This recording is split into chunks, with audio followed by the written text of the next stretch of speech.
The main challenge that Ethiopia is currently facing in terms of food security and malnutrition is because of the climate change, which is a current challenge globally. Of course, we had this problem, the food insecurity problem in some parts of the country because of degradation of natural resource, and in some parts because we have vast pastoralists where people move for looking for water and grazing land. So our problem is structural.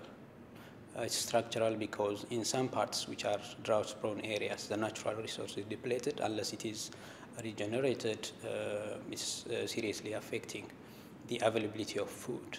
In the pastoral areas, unless we address the problem using water as an entry point so that the pastoralists can be able to get water for their livestock and grazing land for livestock.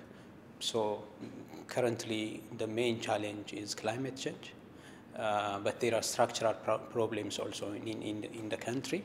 Climate change is exacerbating the problem unless it is addressed, and addressed as fast as possible. It will definitely continue to affect the food insecurity and malnutrition problem in Ethiopia. What are the I'm referring to in some parts, especially in the east parts of the country, the land was being cultivated for centuries. So the fertility of the land, the green coverage of the land is depleted because of human and livestock interference for thousands of years without any soil and water conservation measures. This is a structure. Unless strong soil and water conservation activities are undertaken in those areas, one cannot reverse the structural problem. So what we are trying to do in those areas is we are engaging the community and we are embarking on aggressively a very massive soil and water conservation in those areas. So within a short period of time, we are witnessing significant improvement in those areas. The vegetative cover has increased.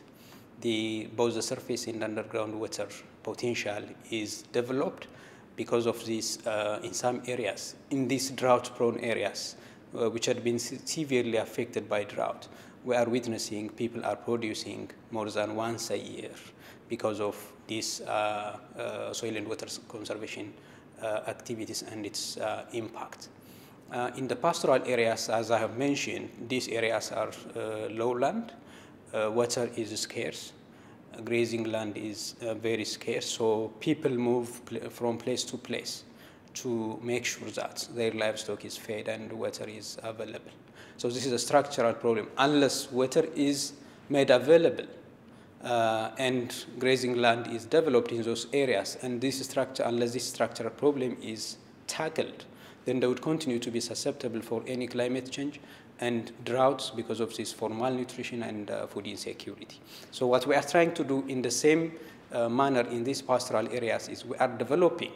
Fortunately, these areas have got a huge underground potential that comes from the highland and stored at this lowland. So we are using water as an entry point and develop this underground water for livestock and for drinking water for the pastoralists themselves. And we are trying to expand irrigation so that they can produce the food that they require. And they can even develop grazing land so that grazing land forage is available for their livestock. So there is a structural problem.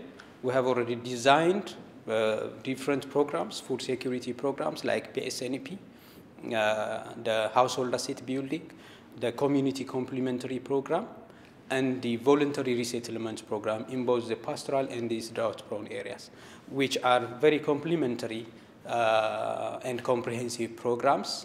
And we are addressing the structural problem, and we are witnessing significant improvement in food security, in assuring food security and tackling malnutrition. But a lot has to be done, and we need support from our development partners, from FAO, in realizing this vision that we have in Ethiopia to make history food insecurity problem, malnutrition problem in Ethiopia. Thank you. Great, thank you so much.